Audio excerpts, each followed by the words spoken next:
Watch!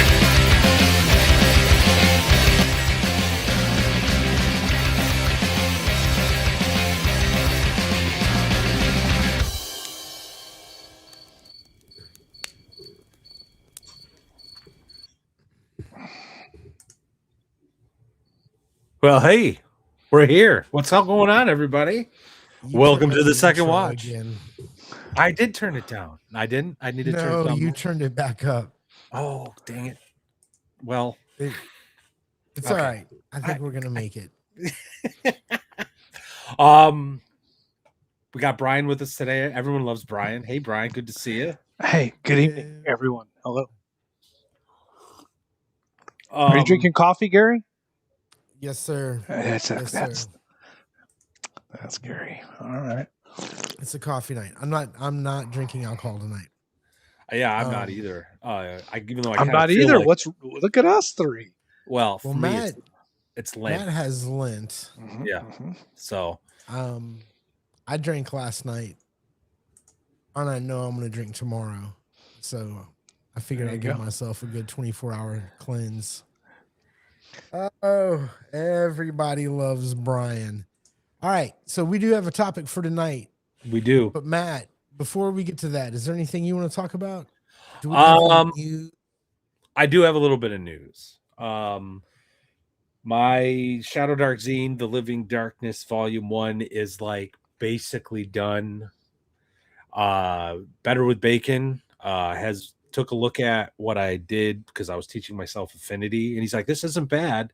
Can I help you fix it?" And so I handed it to him, and it looks freaking fantastic. There's some little glitchy thing that we're figuring out. I have a feeling that's my fault. I like clicked a button I shouldn't have or something. But it should. I'm hoping, God willing, it'll be up on drive-through, at least the PDF by this end of this weekend, if not tomorrow. And then I'm going to see if I can do a print on demand option, but that might take a few weeks, to get the proofs and all that. But I'm really excited about it. So that's happening. What other news? I had an awesome game last night. Buddy Eric and his Hostile game online. We're actually looking for players because one of our guys, like, his schedule changed. It was Melkor, and so he couldn't play. So it's just me and Atmos. So we're looking for a few players. I think Wibbs might be joining us. What night is that? Thursdays, every other Thursdays. It's kind of late for me anyway. We start at 10:30 my time, or is it 9:30? I can't remember. But it's a little late, and we only play for like an hour and a half, 2 hours, real short session. But it's pretty fun.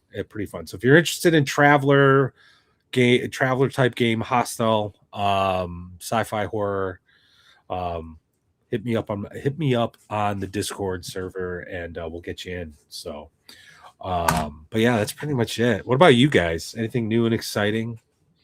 No. Brian, did you have any games this week? I do. I've got a game tomorrow, which I kind of ramped up my frequency with my 5e group to where we're every other week, and it kind of shook out the overflow. So one of the best ways that I actually enjoy 5th edition is with 3 players. So instead of running like 6 like I did last weekend, like having only 3 players for 5th edition, it makes it's very manageable.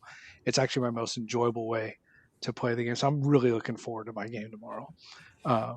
So to have only 3. So, but last week we had our 6-person Shadow Dark game, and then I ran a game on Saturday of last week for my gaming store for their new launch. Oh, that's right. I saw the pics. Yeah, it was so much fun. Just to be the first person to run in what's probably a $250,000 renovation. That's a lot of money for a game store, for a privately owned, but here in Houston, this particular game store, it's called The Forge Hobbies and Games. And he basically is just, he kind of has the best place now in Houston.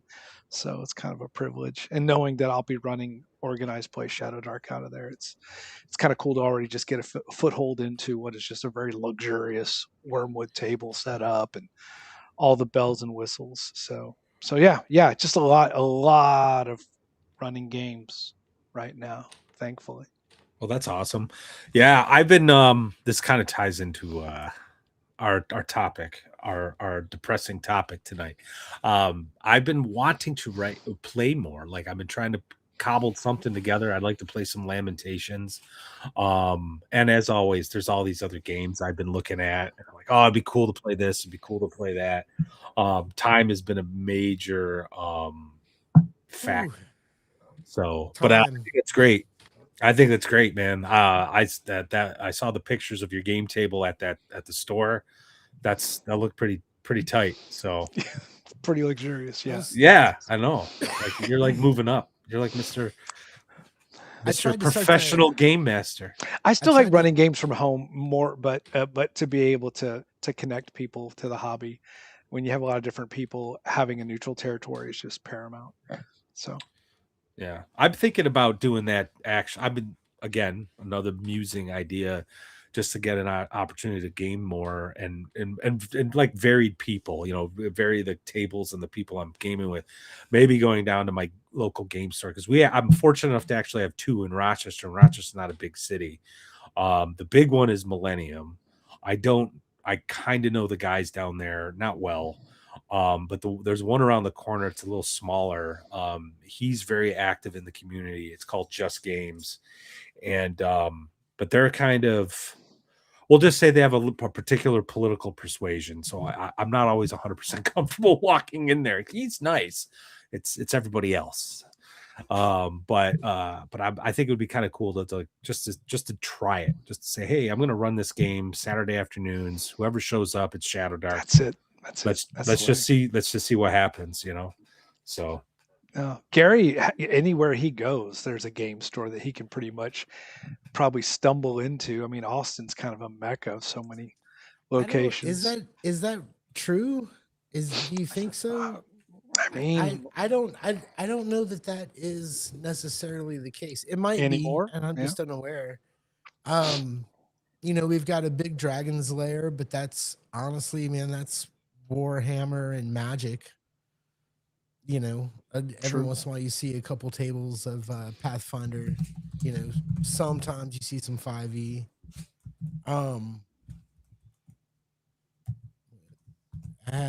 Anyway, the chat got me. So I didn't get to game this week. I had a game scheduled for Tuesday. It's my every other Tuesday game, which leads us into our topic, I guess. But it does. Basically, no matter what happened, it always seemed to happen on Tuesday. You know, and it wasn't one person. You know what I mean? It was everybody had a night. We had one really good session, one session where I was completely distracted and it was bothersome. And every night, except for the first night, we had someone out and it wasn't the same person. Isaac, man, it's not your fault. You didn't do it. I promise you. It was. Oh. So anyway, it was one of those things where sometimes you try to start a game and it never really gets off the launch pad, you know, even while you're playing. And it's led me to do a lot of not introspection. I don't blame it on me. Everybody, you know what I mean? Sure. Everybody had shit going on. But it has led me to think more about maybe sandbox games are perfect. You know what I mean? Maybe one-to-one time sandbox games are the way to go because, I mean, you get a couple people out and you're fucked. It's done. You know? Yeah. There was something there. One of the NPCs tied directly to one of the PCs. There was a whole thing, but it doesn't work if they're not there. You know what I mean? So anyway, yeah. Hey, so yeah, I'm at this point now where I think it might be better just to get out your hex paper, draw a town, and in one of the hexes next to it, put a dungeon and start there. I like roll on random tables.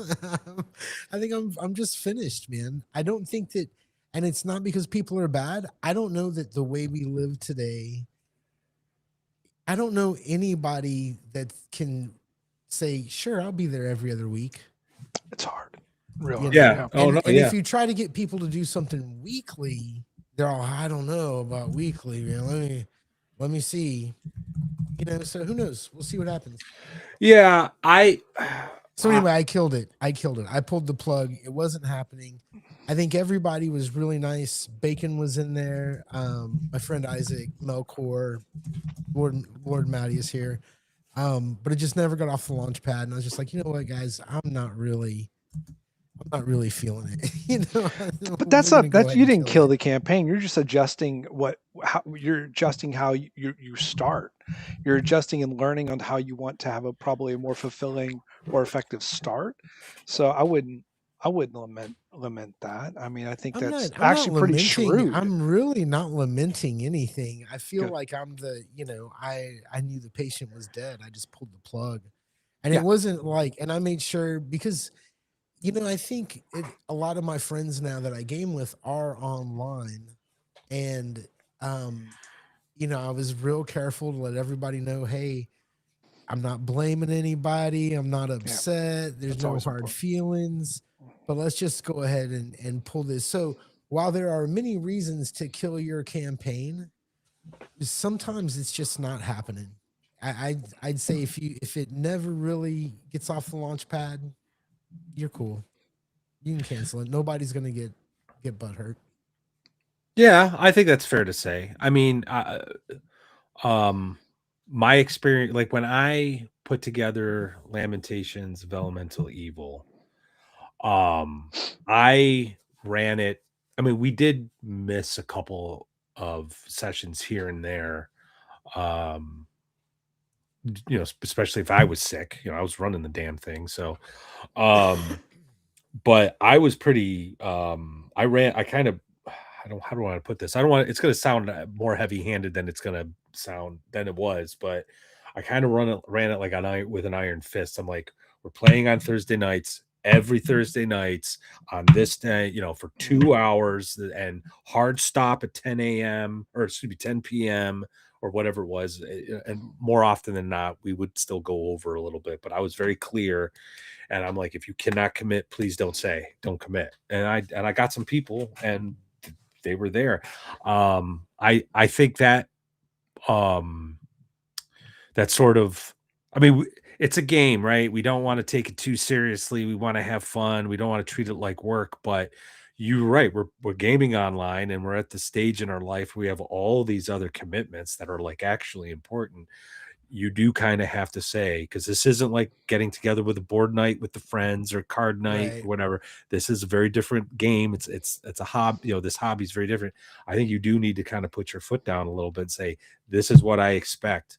Um, Well, and that's and something that and just that stick to it. Macros, yeah. Well, and I think Macros talked about that in Arbiter of Worlds, where he's like, this isn't a social event. This is a project, Yeah, right? yeah, yeah. So, we're all doing this thing together. It's not instant gratification. It's a different kind of satisfaction that we're all getting from this.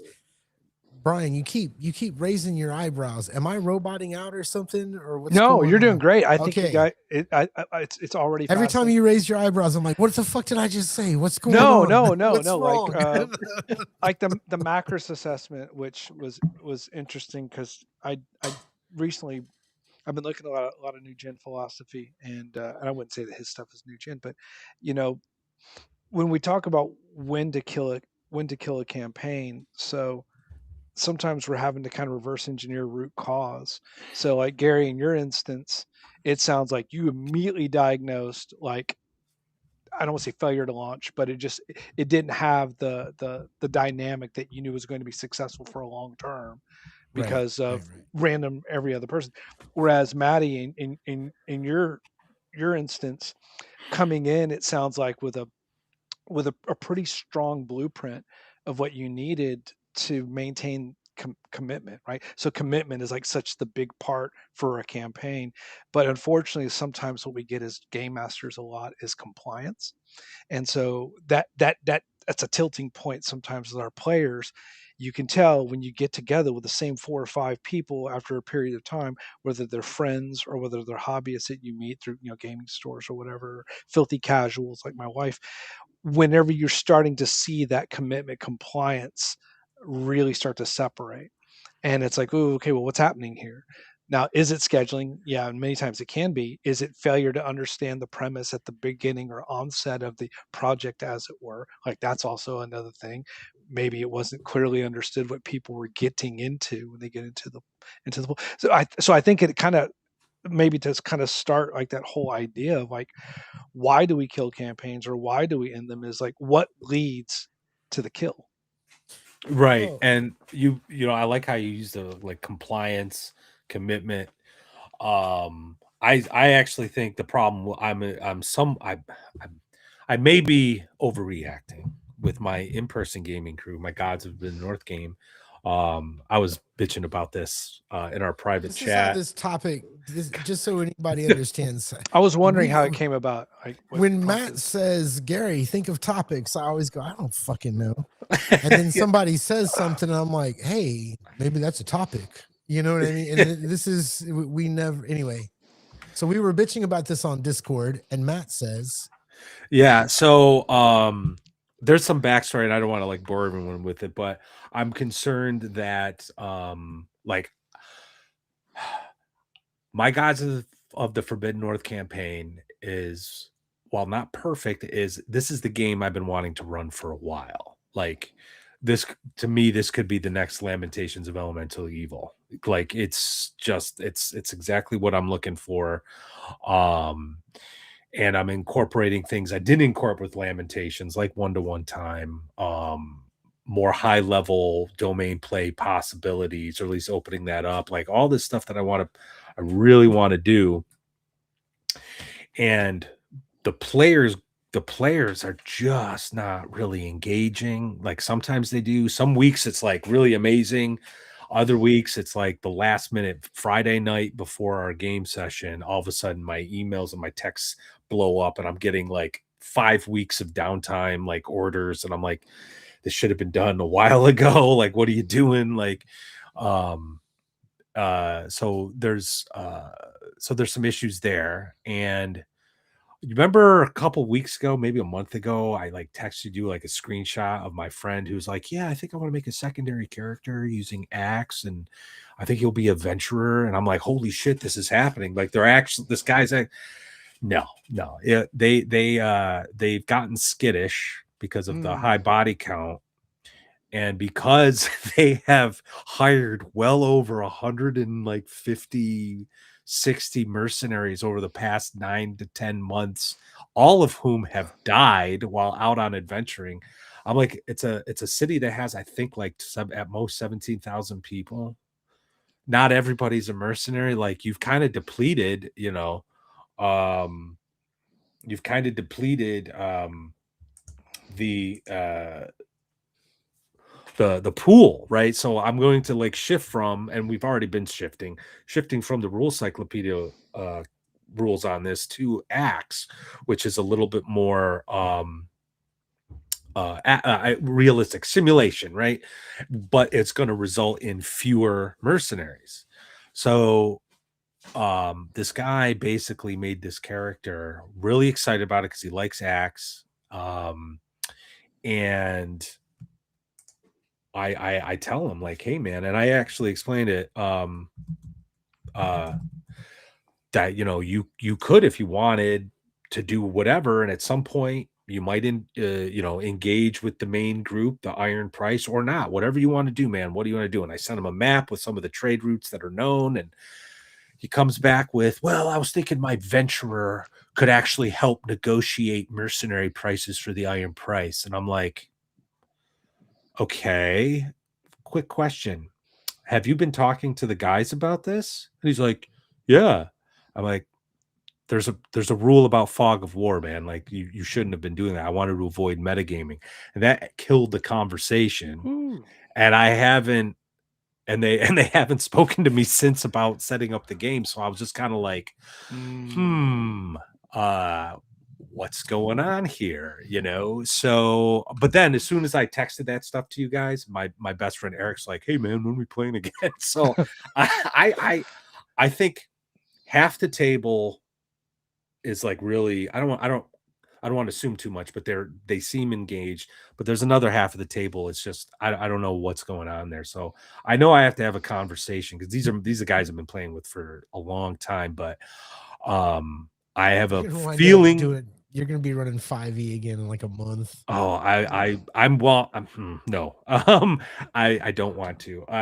But I have a feeling there may be a can we do something different conversation. So, Yeah. and so I'm in this opposite that Gary's in. Like, I don't want this to end because I think this is really cool. I just don't think they understand what they're doing. There's something, Gary, you said, but you wanted me to highlight something Dying Breed had Yeah. mentioned. It was just a question. Dying Breed had said something about what good, but most people have groups of 4 to 6. And what is the point of sandbox 1-to-1 time with 6 players? I would say if it's 4 to 6 players, don't you can do sandbox and not have it be 1-to-1 time. Yeah, Right? Like sandbox is a style of play, and 1-to-1 time can be an element of that. So they don't have to go together. And yeah. the point of sandbox with just that many players is it's better. What's the point? It's that the players are in charge from the get, you know. Yeah, this is funny. No, don't do it. Oh, I'll be lying on the floor bleeding before I go back. Anyway, yeah, my take, the reason why I chose 1-to-1 time for this, it really doesn't have the effect that like classic West Marches has with 1-to-1 time, my Gods of the Mid North game, because we only play about once a month. If we were playing more often, the 1-to-1 time would be generating all kinds of craziness. But I did it because at the end of the day, I think 1-to-1 time, the way you choose timekeeping, let me say it that way, what you choose for timekeeping is really a way for you to organize the campaign. And I wanted something that was going to be pretty easy for everyone to know. I'm like, what day is it? It's February 22nd. It's freezing cold. I'm going to be rolling on these tables because it's that cold. Oh, and that means, guys, you're going to be rolling for hyperthermia, while traveling and that sort of thing. And it also allowed them to figure out, to kind of know in advance how much time they would have if they wanted to do some downtime to develop their characters and that sort of thing. And considering how how role play heavy they want to be, I was actually quite shocked that they didn't take to doing more with downtime. So so there's a conversation that needs to be had because I think they just don't understand. But anyway, I chose 1-to-1 time for that reason. I don't think I need it. And if truth be told, Gods of the Forbidden North, this campaign, not the book, but my Gods of the Forbidden North campaign is evidence that 1-to-1 time is not a panacea. It's not like the gold, the brass ring, the thing that you must have. No, it's not necessary at all. We would be having just as much fun. It's just that more time would be taken during the game session to adjudicate things like downtime and all that stuff. Where I tried to explain to them, we do it off camera, quote unquote, in Discord or via email or text, so that when we're here, we have more time to adventure. I know I So don't want to. I know we have other things to talk about, other reasons why campaigns die. But I'm going to tell you right now, when you add in the component of having to keep up with a Discord server and all of that kind of stuff, like I'm not going to bother. Well, I mean, You that's know, it though, right? Now, I mean, now we're also kind of scratching one of the reasons why we might kill a campaign. Maybe, sure, we want to, I want to do a new genre or a new system, or I want to work with a new group of people, or I'm feeling burnout, or I'm seeing a spark from one of my players and something else. It's like there's all that. But then there's also just like the load, the cognitive load, of managing a campaign. And when you feel it, you're not burned out on it, but whenever you have so many different elements that might demand your commitment as a GM. So now it's not about the player commitment. Now Yeah. it's also kind of about like, where's my commitment? Where's the best juice for the squeeze Yeah. of what I'm doing? Well, Because we're constantly working on our games when we're not at the and table. There is no greater one-to-one time experience than that of the GM currently creating and managing their campaign. That's the truest one-to-one what's time. up, Rob? What's going on, dude? The man. Yeah. So somebody said something and I lost it, so it doesn't matter. Oh, Death Angel Shadow was like Discord makes it easier though. Yeah, Discord makes it easier when you're playing the game. It's great. You get together with your friends and you can see them and talk and play your game. But if I know that I have homework, right? If I have a responsibility to the game outside of the table, I'm I come on, man. Yeah, I definitely understand that, and I mentioned to the guys with respect to what we were going to be doing with the one-to-one time. I always left it as an option. This was something I was like, you don't have to do. But that being said, when we're here to game, we are gaming. So like there's don't be telling me that you meant to go talk to the princess or go do this or go do that. Little shopping things, sure, because we can quickly do that, But if that's meant to be handled at downtime. So I was a little strict about that, and there was one guy at the table who just like never did it. I think he did it once. He's like, "Oh, I think my character's a Yeah. storyteller, and that's what I'm going to do to make extra money." I'm like, and I'll tell stories of the Iron Price, and I'm like, that's actually a really cool way to like spread your characters, the adventuring parties, renown, right? But then I never heard from him again. So every session I'd be like, oh, hey, subtract X amount of gold because this is how much it costs to live and this, that, and the other thing. And I'd get some gripes. It's like, well, dude, sorry, but that's the way it is. So I always left it as an option, and I kind of left it as a you'll get out what you put in. And if this is something you have like everything available to I they have like the really awesome like whatever cloth map or weird map that VIP's got Yeah. put in a glass case so they can draw on the glass and kind of know where things are on the map. I kept pointing to it like the world is your oyster, go get it, like whatever it is that you want to do. And like some great stuff was happening in the campaign that like I never would have thought could happen. Like I said, they started a turf war with a criminal syndicate, and now when we last played, they allied with the criminal syndicate in an elaborate setup to backstab it at some point and take out the Yagasan. And they haven't really adventured out. It's all been within the city, which is cool, but there's which brings me to, I guess, back to like I think for them there's a perspective that they just didn't adopt for this style of game. They're still very much, the campaign is about my character and the story that I'm in. And this is not that. This is the story of the Forbidden North, and the Iron Price is right now currently sort of a major player. The Iron Price could get wiped out, in which case it'd be like, let's roll up new characters and see what else happens. I have a question.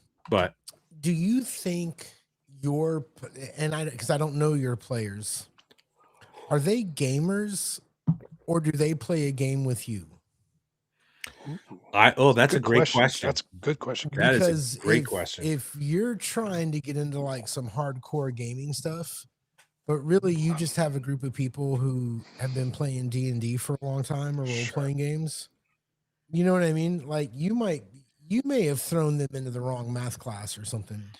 You know what I'm saying? Yeah, that's actually a good question. I think if you ask them that, they would say they're gamers. They play all kinds of games. Magic the card games to video games to role playing games, Right. board games, they would say they're gamers. I think, and I don't, I think for at least a few of them, it's the game should be about my character. And that's why I got grumbling when one character died. Dude had to write up and, roll up a new character and he didn't get the stats he wanted. And he's like, oh, I guess just, in fact, he's just like, just tell me what gear I start off with. He didn't even bother rolling gold and pick, and then the other guy, who rolled a 5 intelligence, for his cleric. And it just really bummed him out. I'm like, dude, you're playing a cleric. Who cares? And he, more importantly, this is an OSR game. That really doesn't matter as much like as it would in 5e. You know what I mean? Right. So I think really at that heart, it's like there's a perspective that they didn't adopt or didn't understand. You remember when you last summer were getting ready to do your own West Marches game, right? And we talked about this. A West Marches player needs to have a particular perspective. There's something they need to, they have to understand exactly what this is. And I think that's exactly the difference between, these more player centric game styles like the adventure paths of 5e and Pathfinder versus the more classic OSR. Because even talking to the old guys who don't get into all the mumbo jumbo lingo here, they talk about their old campaigns, partly about the characters they're playing, but more about the stuff that they were doing in that world, like listening to Tenkar, for example. You know what I mean? So there really is that perspective shift that if you don't have it, that will lead to the end of a campaign, especially like this one. So I don't think it's dead yet, but I definitely going to need to have a conversation. What if you guys don't mind me asking, just for frame of reference, what's maybe the longest campaign that you ran that you decided to torpedo, or it required the most hand wringing over when and how? I'm gonna tell you the truth. Anything that I've done that's lasted over a few months, I seem to be able to land naturally. Oh, that's cool. You know what I mean? Like it's not always like perfect, but if we can get through that early stage of the game and people make it a habit to get there and people actually play the game, I can land it, right? But those early days when everybody gets real excited and then they're not, or then they're busy, or then something else comes up, or you know what I'm saying? Just whatever it may be. If I can get in the air, man, I'm good to go. Is it like a band thing? Like also like we got a few good songs, so we got that honeymoon effect, and how do we push through to have the whole album? Like, is it no, it's more like a bunch of music guys drank together on Saturday night. They didn't have a gig because they're not in a band, and they decided to start a band. And they're like, all right, cool. And they're telling all their friends they're in a band, but they never bothered to like figure out what night they were going to practice. Sure. What studio are we, where do we go? You know what I mean? It's that thing. You don't even have their phone number. You got to call your friends. It takes like 2 weeks to get everybody in the same room. Sure. It feels more like that. Everybody's real enthusiastic about it at the bar. But then at the same point, you're mentioning that you have kind of this great rhythm, the game master circadian thing that you've got going, that you kind of know your tempo and how to stick the landing, and that obviously comes with the reps and time that you've put in, and I guess the self-awareness too. It's because there's a point where the players take over. Sure. Right? Like even if it's like a plot driven story game, right? Don't say the word. I know, I just did. There does come a point when the players really take over. I do think like the tried and true way of having a game where the players take over is to do some sort of military something or other, and you just give them a mission. Sure. Right. Right. Like if you do a Rebel, I had a player say those exact words 3 weeks ago to me. Exactly. And it's like, don't tell them how to do it. Don't give them any clue how to fucking do it. Just give them just give them a mission, right? or otherwise translated as give them a situation or a series of Right. situations. So yeah, so Right. And that's the other thing. Anyway, so Maddie, what about you? I mean, was Lamentations? Well, it's not. I know that's your most. It seems like that's your most recent. So maybe in a moment, just displace it because you've been running games for a long time. What's the longest game or the one that took the most decision crisis point? Like, it's time to stab it in the heart. Oh, okay. Well, but the years between the end of what was called the campaign of the 90s, that's what all my players refer to it as. I was like kind of like what I've been like now. I was finding all these new games to play and I wanted to try them out. So I'd have these we'd get started kind of like what Gary was just sort of talking about. There was be this excitement. Oh, we're going to play 7C. We're going to play Legend of the Five Rings. Oh, we're going to play some Star Wars. Oh, we're going to do this. We're going to do Cyberpunk. And there'd be like a couple of sessions, and it was not just me as the game master. It was also me as the player. Like all of a sudden it was just, moving on. I think part of that though was, I don't want to read too into it, but I think for some players, they're very comfortable about what it is, that they like, what they want to play. And they're not very open-minded about it. So like, if it's not exactly, what they're used to, it's going to be, they have to like learn a new system or learn a new way of thinking. But also back in the day, I know these one guys I was gaming with, they were like incredible potheads and had attention deficit disorder. So like we were lucky to have session 3. They'd be like, oh, I'm going to do this. And then all of a sudden be like, hey man, I'm kind of thinking about playing Warhammer again. It's like, okay, let's play Warhammer. And then 3 weeks later, oh dude, it'd be really cool to play Magic. Okay. So that was just chaos. I don't know if that had anything to do with game, is just the personalities, but yeah, I mean, it was really just either people like lost interest or did not want to put the time in, because D&D as a IP, that's what they knew. Real quick, I pinned a bunch of comments and I want to get Robbie though. Get Robbie. Yep, I saw that. Yep. All right, Rob, super chat 1999. Thank you very much, sir. You guys are my favorite show. This is the only cool kids hangout where you get a filet mignon, creamy mashed potatoes, and a size of sizzling Brussels sprouts. That's actually an excellent dish right there. It sounds pretty good. It does sound good. Rob, thank you, thanks sir. a lot, man. I appreciate it. You are the man. Thank you very much. I'm actually going to be contacting you this weekend about something, so stay tuned. Rob, answer your texts and DMs and emails. We have a game Thursday. Rob, we have a game on Thursday. I'm just kidding. Let's see. Something from Dying Breed. Players are not great barometers, Matt. What would you say? I think he's referring to my Gods of the Forbidden North game.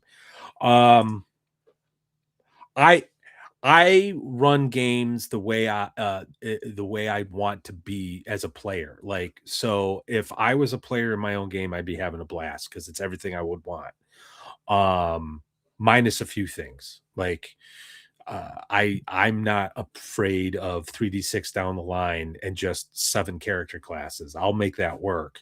I offered a lot of additional OSR plug and play options like RPG pundit stuff, because I know my guys like having options, and some of them took to it. One guy made a dream magic user using pundits work, and then that character died. He rolled up an elf, and he's like, "Oh, I'm going to use the tree magic from RPG pundit." I'm like, "Sweet dude, go for it." So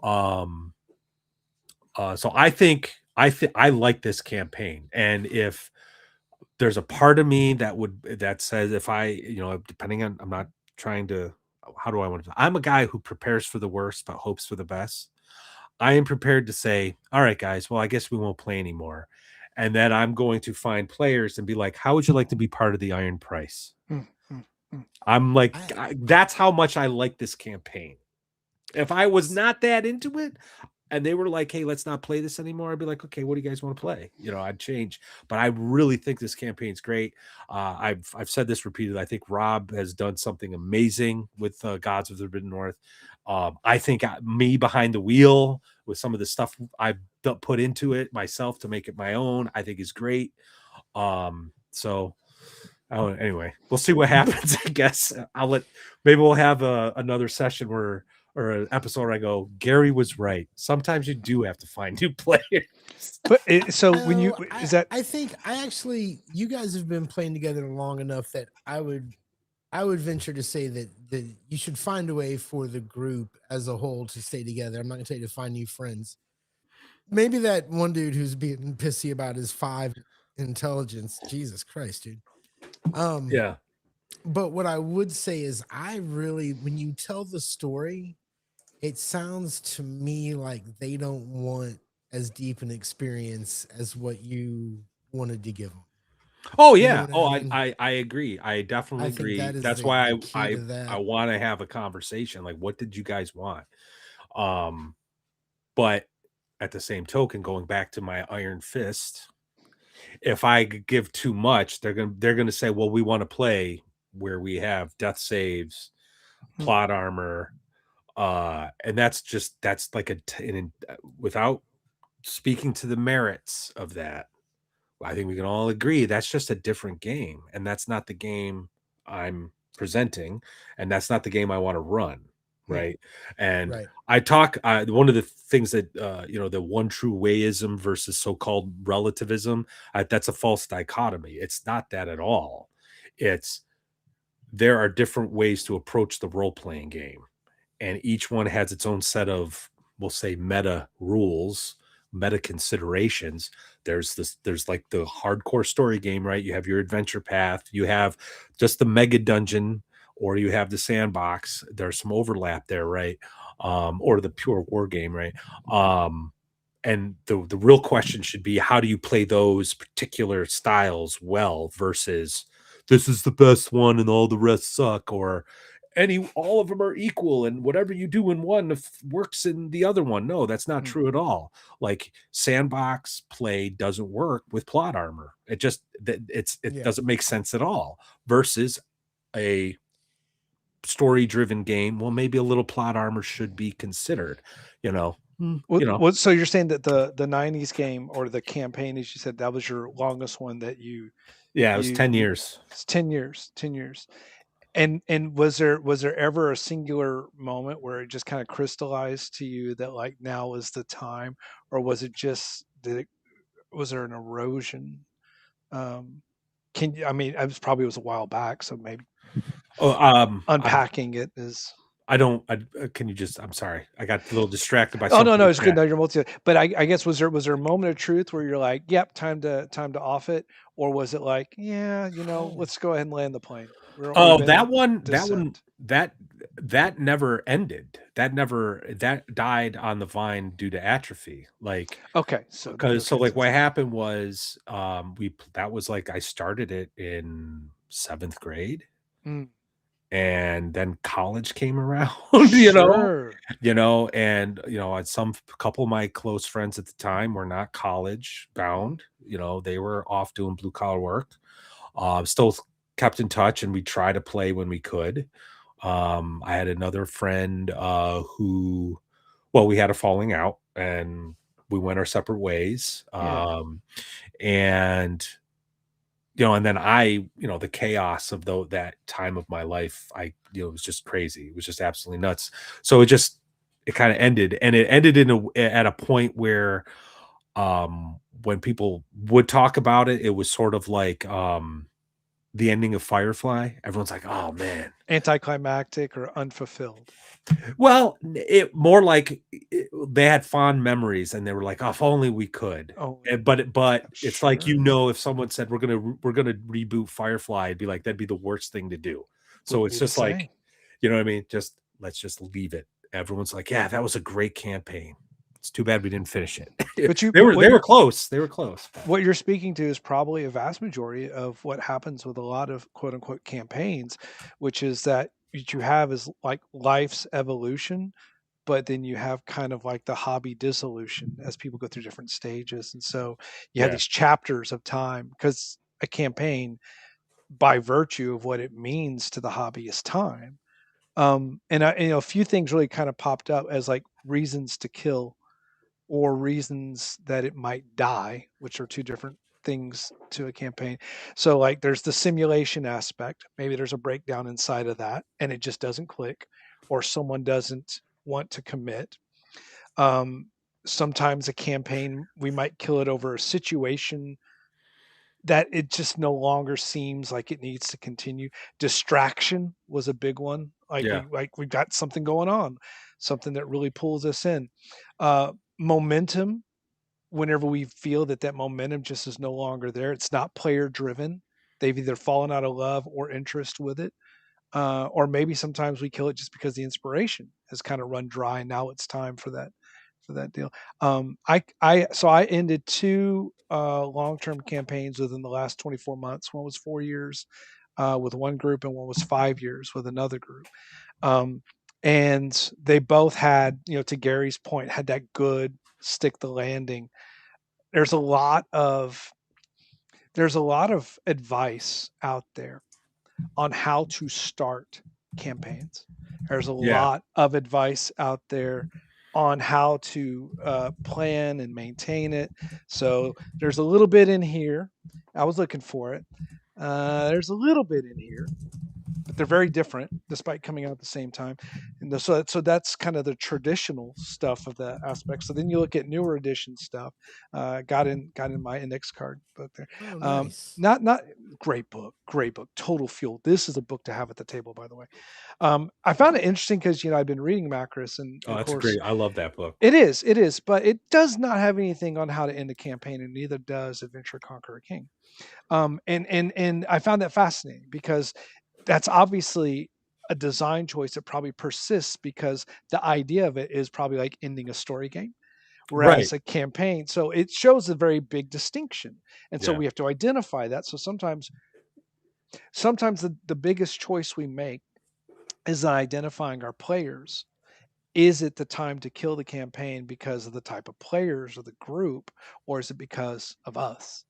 One last thing that I do find kind of fascinating is one of the only books to recently come out that has a little bit more fruit on the vine, that has some advice on how to end a campaign, is actually the 2025 or 2024 Dungeon Master's Guide. It actually has what is almost a page and a half, half a page, and it talks about player input and switching DMs, arranging a finale, and all the traditional, story game stuff. But it's an interesting topic, and I know people in the chat are saying, "Oh, why are y'all sad? Why are y'all somber? Why is there?" We're not. We're just in introspection mode, reflecting on how, when, and why You do we guys are used to put the seeing us brakes 2 on or this. 3 drinks in. Then, I yeah. may have to go get a drink. I was not going to drink, but I might, just to Yeah. make everybody happy. I'm a little sad because and Gary, you made a good point there. Like I don't, my in-person gaming crew, as long as they have been gaming, they just have not been exposed to a lot of the stuff that I've been exposed to. And I've said this before in other contexts, all of us on Dungeon Tube and on Twitter and various Discord servers, we are actually we're not normal. We're not your normal gamer. Like we're actually like passionate, like deeply passionate about the hobby, such that we're willing to say, at least I am, oh, those are story game mechanics, and it's done in a sci-fi eldritch horror way. I'll play. Let's check that out. Let's see how this works. We're interested in that sort of thing. Where I think your normie is just like, I want to play D&D, and I want to, throw the fireballs and like just save the princess and feel awesome for an hour or 4 or whatever. And that's definitely true, but like I said, like for me, this is the campaign I would love to play in. This is Gary went to go get a drink. I know. I should be. No, I'm going to be a good Catholic. No, It's B, yeah, no, excellent. you're on point. I actually am finding the dialogue really fascinating because I did end both of my campaigns for different reasons, Yeah, and it was a determination that I made, and it was to probably both groups' chagrin. Both groups were like, "What? No, oh, really?" Like there was that sense they didn't want to end, but they didn't you. want to end. I did, yeah. Oh, well, that's got to be a good feeling, to some extent. It was very, but I think it was important. Like with my girl group, with the ladies, like 5 years of them being invested in the characters and having all these experiences and all these sessions, including solo play in the middle of the campaign with these one-offs. It was very, very rich, and maybe it's why maybe a little bit of this stream has a little bit, not a downer tone, but it feels a little bit somber because it's the hardest thing sometimes to just let go and end something. It's not what we all really look forward to. I mean, come on, Return of the King, the film couldn't even do it, right? It's just like we're stretching on, we're stretching on, we're stretching on. When maybe you clip it, about an hour, unless you love the extended versions like I do. But I ended one campaign because it just felt right. It felt like all of the ground of the characters and of the world had really come to fruition. Yeah, And anything else would have just been extrapolatively redundant. yeah, Whereas with the other game that I ended 4 years in, I just was tapped out and I wanted to be my best for my players. And so I let them know 11th level, 5th edition, it's kind of coming apart at the seams with 6 people at the table. And I hope you guys understand. Of course, now that same group, I've returned to 5th edition after briefly dipping my toe and Draw Steel and Shadow Dark with them and so forth. yeah. Yeah. Yeah, man, because I know if the conversation shifts to, yeah, this is just not what we're looking for. We'd like to play something else. I'm gonna be, you know, the thing is though, like I don't have the time to put into a story game like I did the campaign, that 10-year thing. Like Hmm. there was an entire summer where, maybe not an entire summer, but most of the summer, like first year of college, I think we came back and we were able, we got together for that summer, where there was almost no combat and we played every week because they were in the early teens of their levels, like level 13, 14, 15, something like that. And this took place in the Forgotten Realms, first edition Forgotten Realms, the only Forgotten Realms that It exist. matters. Yeah, I agree with you. Um, uh, Wholeheartedly agree with you on that. they were in Cormire trying to convince the lords to help bolster their armies to go to free Aglaron from Zaztam's undead army from the Red Wizards of Thay. And it was just nothing but politics and debate and research and trying to, like, as they're uncovering all this other stuff.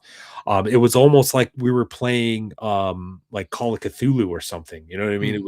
It was not, I mean, there was combat, but it wasn't combat heavy, sessions. Like, but that took a lot of prep. I had to like write stuff and have all my Yeah, it's notes a and lot. stuff. Before we started Gods of the Forbidden North, we started Free League's Forbidden Lands. I love that system. I really want to like master it.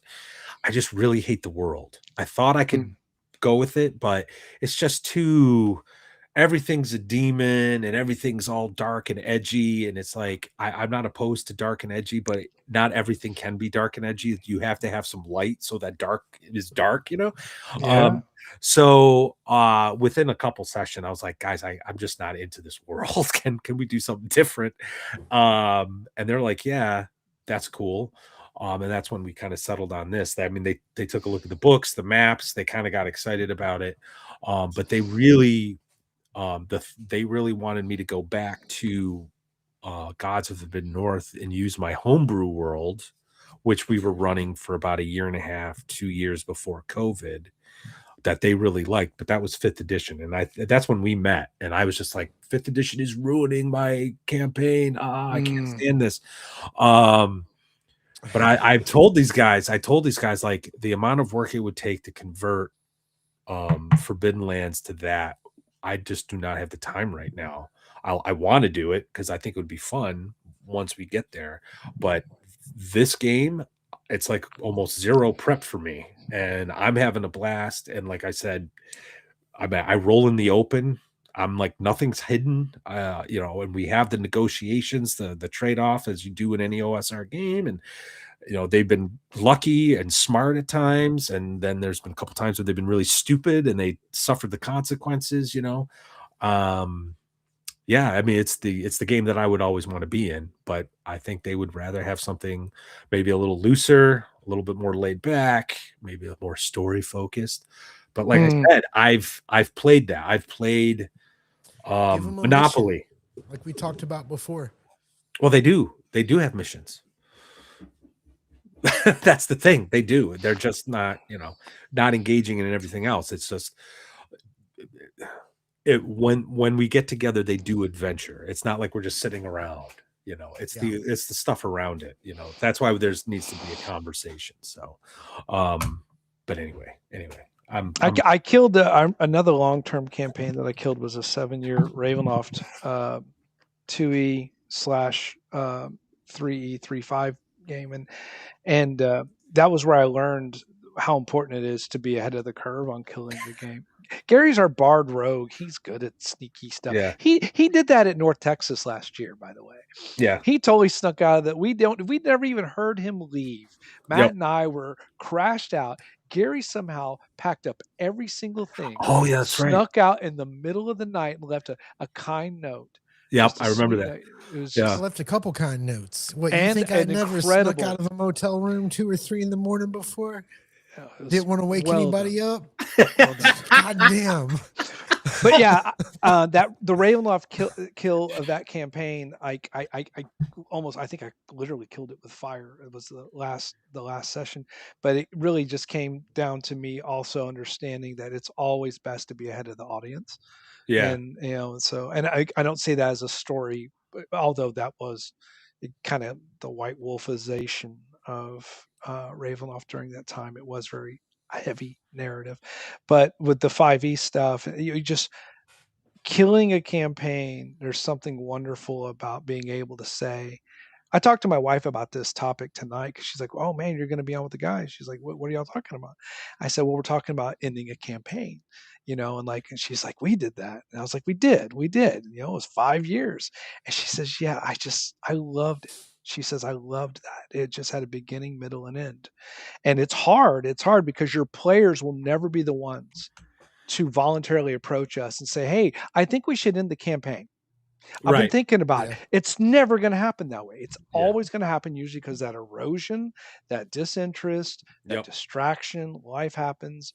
And you've got to start planting the seed. You have to start planting the seeds for an end. You do. Well before you hit that point. Situationally. Like when you can really root that and connect it and kind of bring it home. So if you can sense it coming and you just say, all right, time frack 3. Yeah. Here we go. Well, we better wrap this up. Yeah, if you're that's the thing too. Like going, there's a couple points I wanted to get at. The other campaign I ended recently, and this was that a couple years ago. I ran a alien RPG game, and I was telling the guys, and I actually got my brother-in-law because he'd been curious. He's like, "Oh, what do you guys play role play and all that stuff?" And I'm like, "Yeah, you want to play Alien? I'll teach you how that, and you get a sense of all this stuff." Another super chat from Paul Pummick. Rob, thank you, sir. Another 19.99. These Aldi blueberry muffins soaked in butter and fried are impressive. Most impressive. Dang, son. I hope you have a big tall glass of milk with that. But thank you very much, Rob. But I told them, I'm like, if I start bringing in xenomorphs, we're not going to have a campaign. You guys are going to just get killed.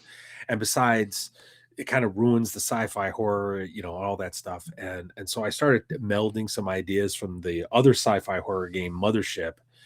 And this is the game where I had them have like a massive mortgage on their ship, so they had to take missions and stuff. And that worked. That kept him going up until there was essentially a TPK. They, in an effort to destroy an alien AI that was about to leave this primitive world that was found on. I got inspiration from 2001 with like the monkeys and the big obelisk, they crashed their ship into it to destroy it. So they just, and one guy like ejected in a escape pod last minute, but there was a mishap. So he's like, he just shot out into space like a Russian cosmonaut just to die out there alone in the dark. It was awesome. but that ended the campaign because I was like, I looked at him like, do you want to roll up new characters and start over? And they're like, no, I think we're done. We did the thing, I have a question for you guys. Have you ever ended a campaign because you just about I think Hello? you glitched out there. You glitched out there first. Or maybe it was me. I think it was you, Maddie. You glitched out. Gary was just fine. Yes. Oh, okay. I defend Gary's feed. All right, this time it's me. He's doing great. He's streaming great. That was you. Oh, okay. Thanks, man. You were in I didn't hear your. appreciate I didn't hear that. you then. I didn't hear your. Okay, well, the question is, have you ever ended a game because you hated the system? Like, have you ever started playing a game and been like, I fucking hate this? I want to say yes, but nothing's coming to mind. Because there's definitely been. Oh well. There's been games me as a player, I begged for the game to end because I hate the system.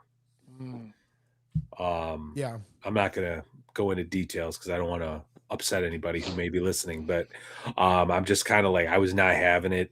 Just like, this is not, like, it wasn't the game master at all. He was doing fine. It's just, I'm like, this, it's just not for me. I don't, it's not interesting enough for me, but as a game master, if I'm going to run something, I've thought about it and I put some time and energy into it. So I'm going to, I'll make the system work. You know what I mean? Like, I'm ready to play the system.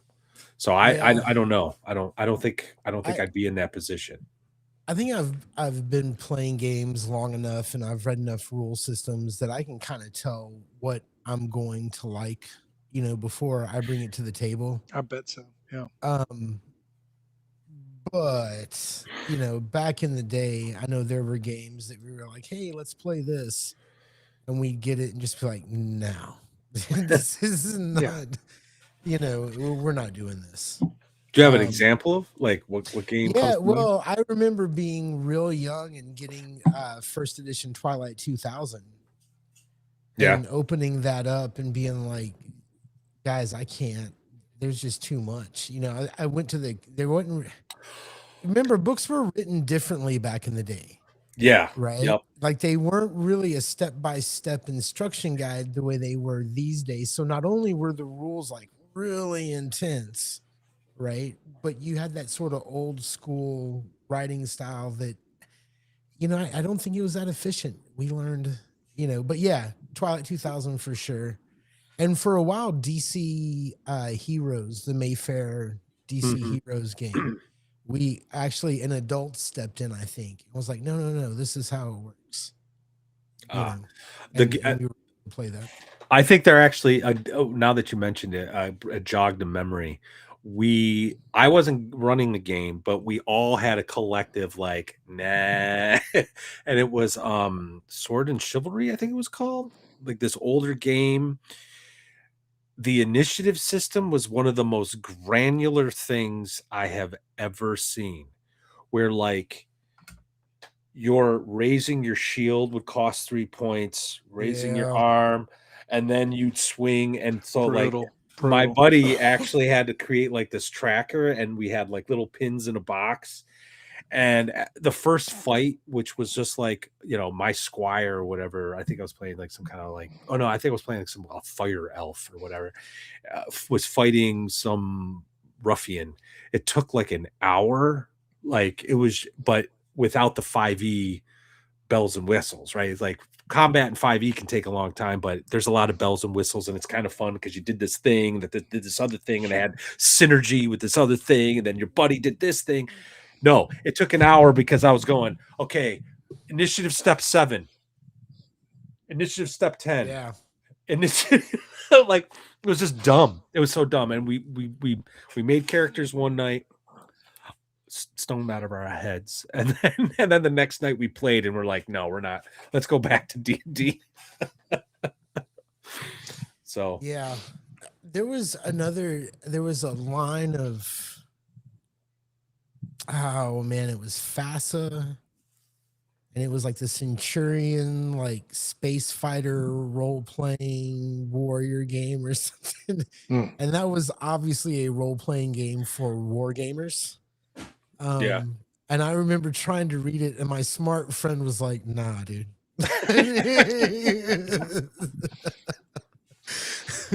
Why don't you pull Marvel down? Yeah. Yeah. I mean, now we're talking, it's funny because we're talking about when we want to kill a system, and we realize it's not for us. We got past the shiny veneer of something, and we looked under the hood. I went through that with the James Bond role playing game from the 80s, and then going into Top Secret and finding that to be a better way to adjudicate. There was an earlier chat when we were talking through, and I think it was Dying Breed, that was there any game that talks about how to end a campaign? Was there any system that really kind of covers it? And that's what it is, kind of one of the fascinating gaps in philosophy for a lot of this, is that it doesn't really. God damn it, Chubby. Yeah. Is that the With heroic friends system like y'all were talking? you. Is that the heroic one? Or what's fate? What's fate? You don't know you oh God. No, I mean, I can't go into it because my son's in the other room and he'll okay, hear. we'll put a It's pin one on of it. We'll those put a pin on games. it. We'll put a pin on it. Yeah. But I guess the thing is that by virtue of games wanting to be successful and to have them play them, most designers are not going to tell you how to end it. They're not. There's just not going to be a whole lot of Yeah. advice on it. Well, know? I think also though it goes down to the perspective though. Like the reason why Arbiter of Worlds doesn't go into how to end a campaign is because a campaign is not about the character story arcs. It's about the world. So your like I got you. if Gods of the North ended this weekend, like we start playing another game, that campaign world is still there, and I could bring in other players, and the new players would hear of this, now defunct, disbanded, Iron Price mercenary company, and we just go from there. You know what I mean? So it's about the campaign world. Now with story heavy games where you have that kind of adventure path narrative thing, yeah, you are, or it's like Gary, you like to have a beginning, middle, and end. Yeah, knowing how to kind of make the landing is important. But Well, I think here's the thing. that's a significant distinction. I'm going to go back to something, and I feel like I've landed on something at least important to me. Earlier, I said, give them a mission. Yeah. Right. So in a lot of ways, like, I like to talk about things like the big campaign and the episodes and, and how it all breaks down. None of that matters. Give them a mission. And when the mission's over, that may or may not be, sort of your big mission, right? Like you may be, your characters may be trying to get out of the mines of Moria or whatever the fuck it is. But the big mission is throw the ring in the fucking thing. Once that ring is in there, you can start wrapping it up. That's it. You know what I mean? They've done it. Yeah. And I'm going to hang on to that for a little bit. That give them a mission. I think that solves a lot of problems. I was looking through whenever you were talking, we were going back and forth on the Macros point and about the aspect of campaign play. But even there's still not even good advice in the quote unquote, the story stuff. Even if you go back and look at some of the Robin Laws, the Cobalt Press stuff, even Index Card, which is about as fun story light as it gets. Even the most narrative rich guides to these systems, and even these third party products like even the Hickman XDM stuff, like there's just not a lot of good guidance on when and how to say goodbye to. So let me give you some. I thought you were going to pull a guitar for a moment. No. It got chilly in my house for some I wrote a reason. song about it. Here's how it goes. I killed my campaign because I was. So if we're not talking about killing a campaign, if we're talking about ending a campaign, hopefully, Star Wars was over after the Empire was defeated, right? Like you didn't need to ever do anything else. And that's kind of how it is. Maybe, you should have your big goal, and when it's done, it's done. And as a game master, it's pretty easy to see when the end is coming. Right? Like they're breaching the walls, of the castle next session. Right. Hold on. Gary puts on his jacket so that the sadness can't find. That's good. It's got chilly, motherfucker. All right. Anyway, so just know that there's going to be an end, and I think if you know that the end is being conscious of the end is really half the battle, right? But ends are interpretive, right? Because to Matt's point, if his players have some momentum and they really are attached to something, sometimes in their mind, it's just like a new beginning over and over and over again. And it's a conversation obviously has to be had, right? You have to have that dialogue. You can probably do it in game and in character and talk about, what the end piece is and do it in a way that is philosophically relevant, but also having that conversation out of game so that people can buy into it properly. Like this is the last time you're going to get a chance to go to this theme park and do whatever you want in this theme park. So, have everything have everything saved up and be ready to bring and enjoy it for everything that it's worth. So that's definitely. If you watch Game of Thrones, you know that the best episode is not the last episode. It's the episode before the last episode of the season. The earlier seasons, yeah. The penultimate, earlier, and that's an HBO. That's an HBO design largely. It came out a lot with Sopranos and so forth, where it was always the penultimate. The penultimate was always the finale. That was right. So I do think that depending on the game, like if it's just a sandbox game, there's not really, Matt's right. There's not really an ending because the campaign is the world, and it doesn't really stop.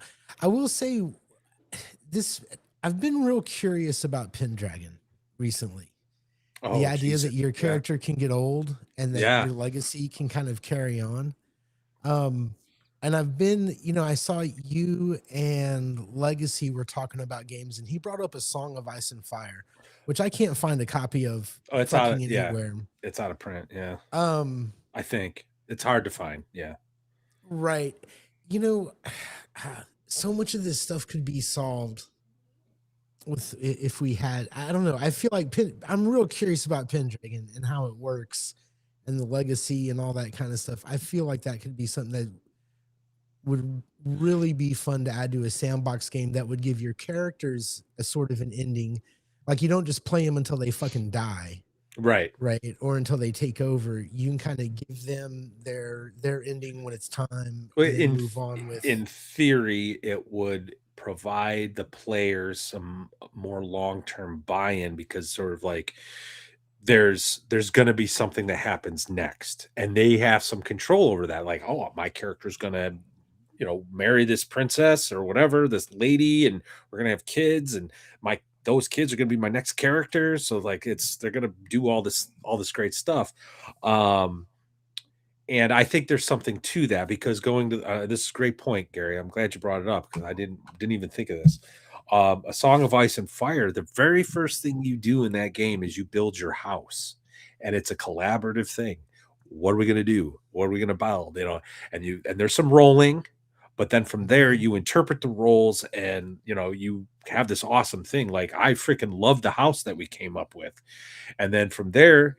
You make your characters, and those characters are bound to that house. Their fortunes, the house's fortune is dependent upon what your characters do and all that stuff. So, and that's why going back to my Gods of the Forbidden North game, like my players, I don't like they did it. Like they didn't need a prompting from me. They just did it. They're like, yeah, we're going to create a mercenary company. We're called the Iron Price. And they're all like, yeah, that sounds badass, right?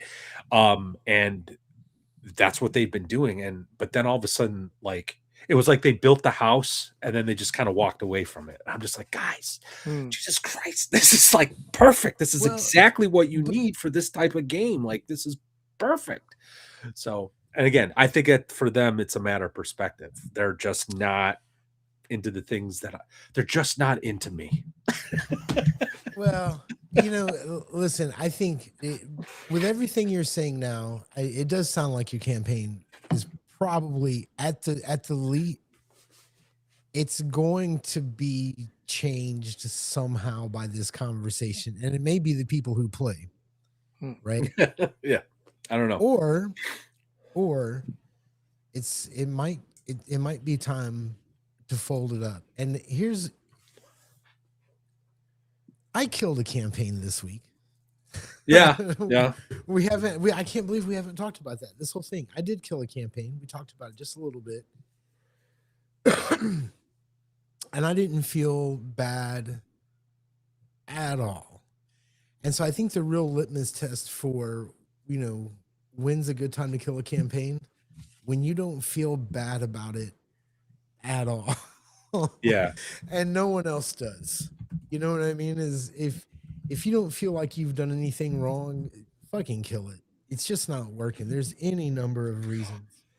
So years ago, if we were having this conversation, I had a more less practical view of game mastering, I'll say, and that concept of killing a campaign would be an anathema to me. It's like, no, we gotta you gotta find a way to fix it, make it work, da da da da da.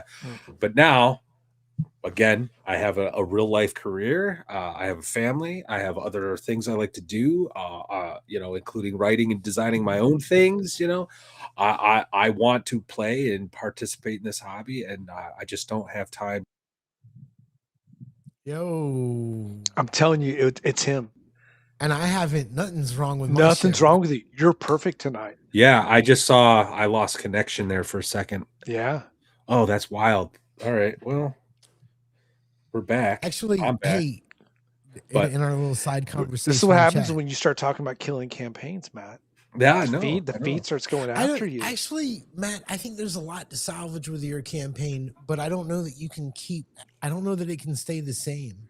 Well, I think if they don't like it already, they're not. I don't think you're going to be able to have a talk and make the them like it. well, it's not about making it like it. It's about trying to get an idea of what they, you know, what's going on, so I can fix it. Like, if it's the one-to-one time, fine. We won't do one-to-one time anymore. You know what I mean? That's fine to me. I see it. But there will be consequences for that. My buddy who like rolled up that venturer, I'm going to look at him and go, we're not doing that now, because that's a totally different thing. It's not compatible with this. I'm certainly not going to do all this extra work to make it work. I mean, the whole point of one-to-one time is to help alleviate some of the pressure on me and the cognitive load. It And doesn't.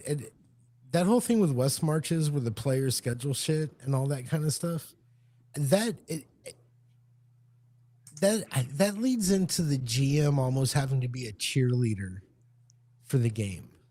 And that yeah. bugs the shit out of me. You know what I mean? Like, I don't want to have to always be like, hey guys, how's it going? You ready to play? Oh, yeah, yeah. You know what I mean? Like, I want people like, oh fuck yeah, it's D&D night. Like every other Thursday when we're getting ready to play Axe for the past few weeks or month or whatever it's been, I'm always like, oh, it's game day. Like I let everybody in the house know, like I am not to be bothered. Like Yeah. tonight is game night. Yeah. And I'm excited and ready to go. Yeah. Well, again, with Gods was not a West Marches campaign, though I left it open. Like this campaign was left open where we could drift into Bro SR territory. I wasn't pushing anything. I just said, hey guys, this is how we're going to do it. And if you want, let me know and I'll make it happen, that kind of thing. And they just never they did it a couple times where we'd have like a game randomly on a Wednesday night or something. It happened like twice. But it's just not something that they were they're interested in. So like I said, if I pulled out 1-to-1 time and went to a more flex time timekeeping system, it's going to really shrink because of the amount of work. I think it's really going to shrink, I think, a lot of like the scope that has been going on. Because like I said, I don't have the time. So, Yeah. but we'll see. Like I said, I think a conversation needs to be had. And again, if at the end of the day they're just like, we really don't want to do it, okay, maybe I'll be recruiting people for an online game. I don't know, but we got because I really do like the campaign world and I really want to play it. That's also true too. I mean, that's my selfish side. It's like I really just want to play Gods of the Mid North. I love it that much. I think it's just such a great world. But anyway, we got a $5 super chat from At Most. Thank you, sir. One of these days we will get your secret identity. Well, I know it. Gary doesn't. Timekeeping is essential for RPGs. Force a time limit for the campaign. Time passes, characters grow old, and opportunities pass. I actually did that in my Lamentations game. Speaking of some of the things that we've been talking about, there came a point where the campaign started to kind of feel like it was dragging, coupled with the fact that I was not impressed with Temple of Elemental Evil as a mega dungeon. So I basically told the players, because they had villagers from Hamlet and a couple of villagers from other places, and they had like this militia that laid siege to the temple. I basically kind of let them know, like, you're not going to get reinforcements. So the more you lose people, the weaker you're going to become. So, figure things out. And Wibstobson, who kind of like took over as leader, like he picked it up loud and clear, and that put a like kind of a time limit. It was indeterminate, but I knew it was going to happen soon. And that's when they came up with the plan of taking some of their more ardent religious zealots, strapping gunpowder to their backs, and sending them at Zuckmoy, the demon queen of fungi, and blowing her up using suicide bombers. It was so politically incorrect, but hilarious at the same time. But that's how we were able to end the campaign. They were heroes. They defeated the temple and all that stuff. But it put pressure on them to figure out how to move this along. So good advice, at most. I completely agree. But, yeah, I was looking at his comment. I tried to reply in there, but it actually kicked me out. But the passage of time in a campaign, especially a campaign that takes real world time, but the passage of time in the campaign world, it gives the weight of characters of the PC's accomplishments a lot of legitimacy. It adds to the credibility of the endeavor as a whole, and that's why always that tenet of strict timekeeping records must be kept. Well, maybe, yeah, to a point. Sometimes we take it a little bit too far, and the premise of 101 time, it's kind of grungy. It's kind of like this offshoot of something that we're trying to emulate from a nostalgic period that just doesn't really coincide sometimes with how modern play evolves. Go ahead. sorry, yeah, Dying Breed, good to see you, man. Thank you so much. And yes, I'm like the worst about reminding people to hit like and subscribe, bell icon, yada yada yada. Thank you for the reminder, Dying Breed. I'll probably be in chat tomorrow for Nerd Cognito. See you then, buddy.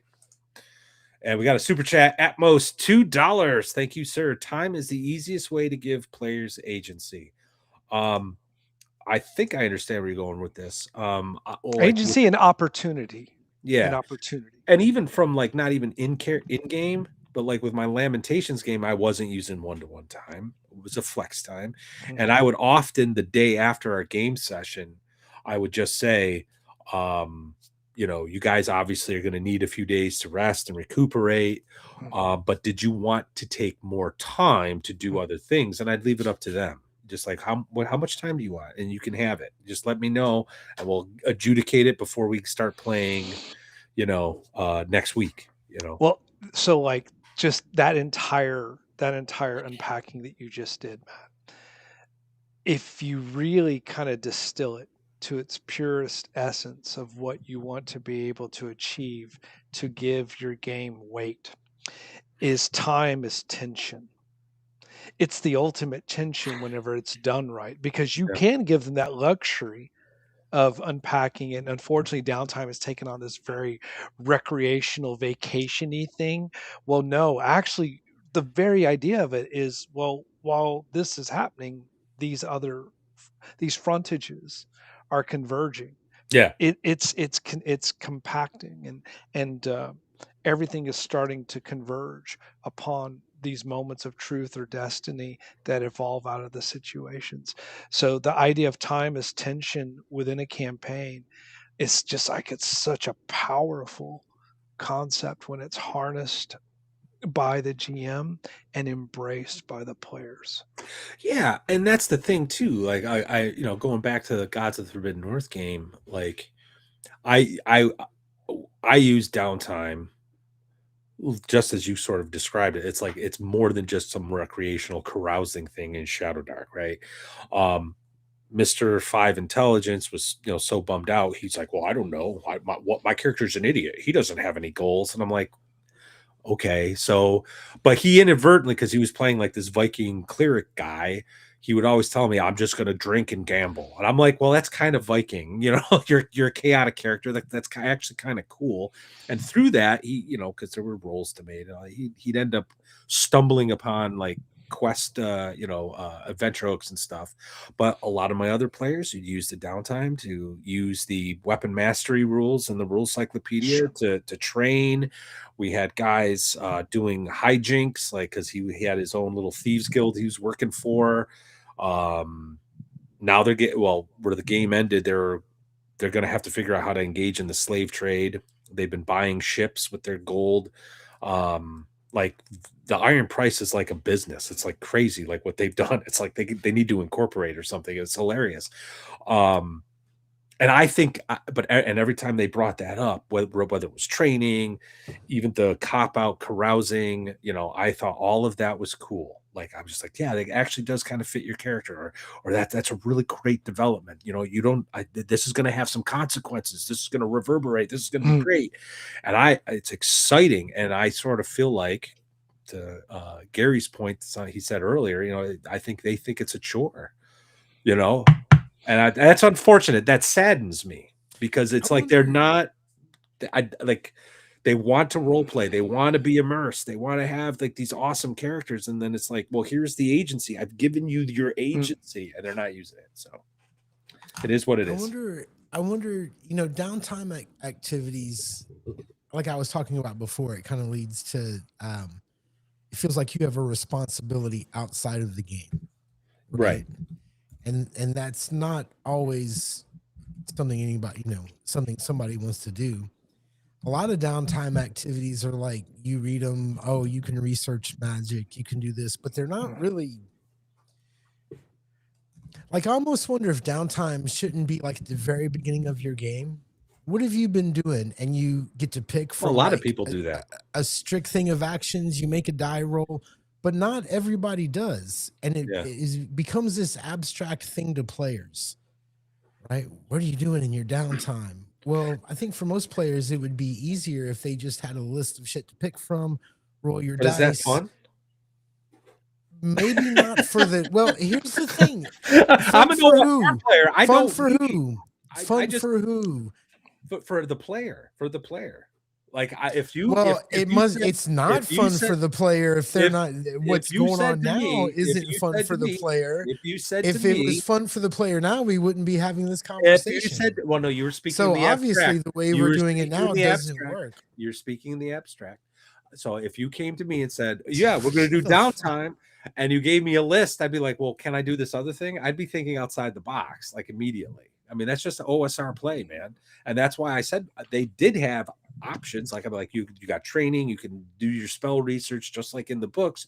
But if you guys want to do something else, like I don't know, forge a weapon, woo the lords and ladies of Vulcan, whatever it is, whatever you can think, get into your character's headspace and role play. What do you want to And I can do? break it all down to a It's die like roll. I feel like No matter what you say, I can break it scene, down to a die roll. it's that scene from The Notebook. What do you want? Objection, Your Honor. What do you want? What do you want? Right. What do you want? You know? But and you want a list. And okay, I'll give you a list. Next time we play, I'll give you a list. Okay, but here's what I'm saying. Brian, you'll have the world will be your oyster. It's like a list of hold on.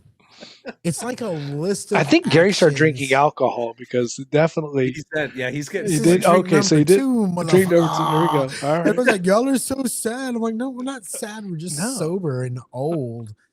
You want to put a smile on my face? Hand me a fucking drink, all right? If not, back off. All right. So, what do you want?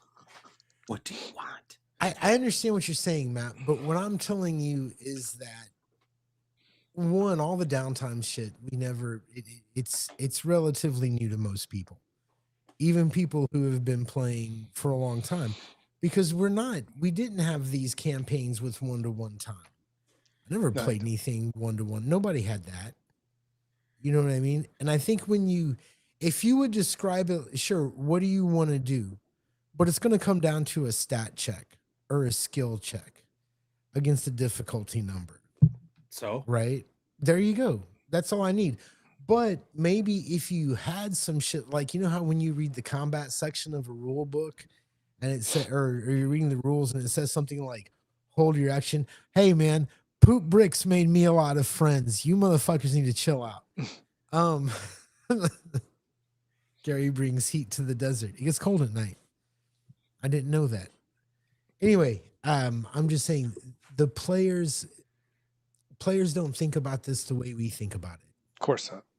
Right. Well, yeah, again, yeah. No, I completely concede. Like, if I'm even noticing as a player in other people's games, I don't think about it as deeply as I do when I'm running my own game. I do. I think about it, and that's why I get a little bummed out when I'm told no, and it doesn't make sense. If it makes sense and I'm told no, I'm like, okay. But if I'm told no and it makes no sense, I'm like, But I thought we were playing an OSR game. You know, I want that freedom. I want that freedom to take your poop bricks and grow mushrooms to make hallucinogenic brews with my dwarven sporemonger. You know what I mean? I want that freedom. And I go back to something I say all the time. It's my biggest criticism. I'm going to get there. I have faith in myself. It goes back to something I say all the time. My biggest criticism with the OSR is it's everyone's OSR in time until it's time to be OSR. And then all of a sudden they want their safety nets and their clear story arcs. I'm not waving a flag for any one style of play. I'm not planting a flag. I'm this, I'm that. That is not, that's not where I'm at. I just think if I am playing an OSR game though, I do want to be. OSR. That's my point. When someone says, yeah, we're going to run this game and it's not, then I'm like, what are we doing? It's going against my expectations. So going back to your game, did you say you were going to run like an old school OSR game? Oh yeah. I laid it out for them. I mean, there was like a session 0, which I really don't like doing because I think they have like a bad connotation. But I do concede conversation, clear, guidelines, expectations need to be stated. So, I laid it out for them. This is how it's going to be. It's going to be a sandbox, death at 0, all that stuff. And again, I also said, because it's an OSR game, there's a lot of plug and play aspect to this stuff. So even if you happen to be at a game store and you see a book that's got like something in it that is compatible, or you think it's compatible, bring it to me and I'll find a way to make it to incorporate it. if that's something, I gave them a lot of leeway, and like I said, I had a couple players who really dug pundit stuff and started using it. Atmos $10. Thank you, sir. Don't forget smoke breaks in games, removes the pressure from players and GMs, gives GMs time to plan, plot, and gives players time to figure their shit out. Don't swaddle and slow down. Take a break. I actually. No, I Oh, go ahead. agree. Yeah, I do agree with that. Absolutely agree. I'm just thinking Um, like you might be able to extrapolate that. Maybe sometimes you just need to walk away from a game for a little bit, play Well, something else. that you're right there, Maddie. That's what I was thinking of whenever I saw that chat. Is that what you can expand upon that in a campaign? You can have a hiatus and come back to it. I did that with a top secret game. I came back to it like 4 or 5 years later, and in that case, we did kind of have it as a 1-to-1 time. It was like 5 years later, literally in real world time, and it gives you time to plan, plot, figure out, and you come back to it with this sense of, okay, time has passed, and we didn't catch up everything else that happened in between back then and now. We just know we're in the now. Yeah, yeah.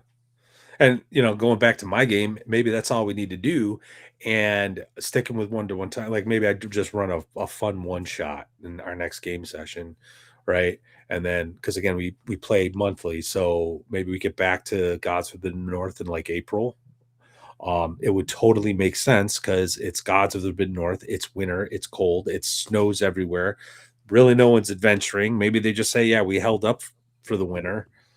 It's starting to thaw, so we're going to go start adventuring again." I mean, it would totally work. So, but we'll see. We'll I'm glad we had this conversation. So I'm feeling a little better about it. Good. Because as far as I'm concerned, that campaign's not over. It's just going to change. I'm just not exactly sure how.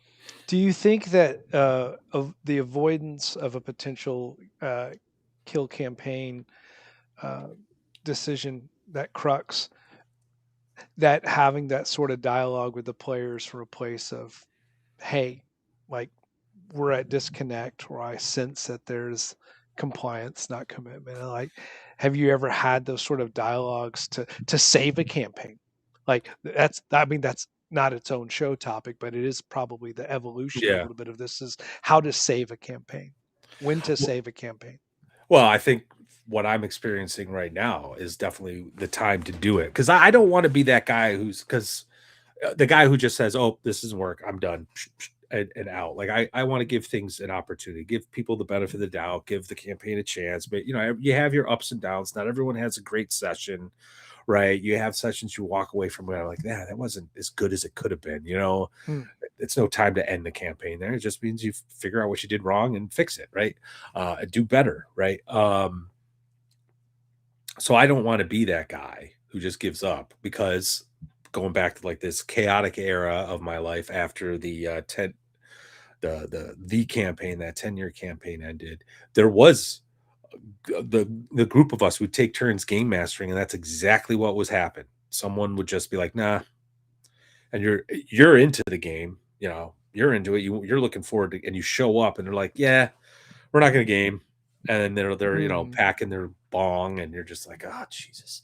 Right. I guess it's gonna be one of those nights. Let me go to the gas station, get some beer, I'll be back. So I didn't want to be that guy. And I don't, so I want to give it a shot. That's why, I think a conversation's in order just to make sure to get a sense of what they're looking for.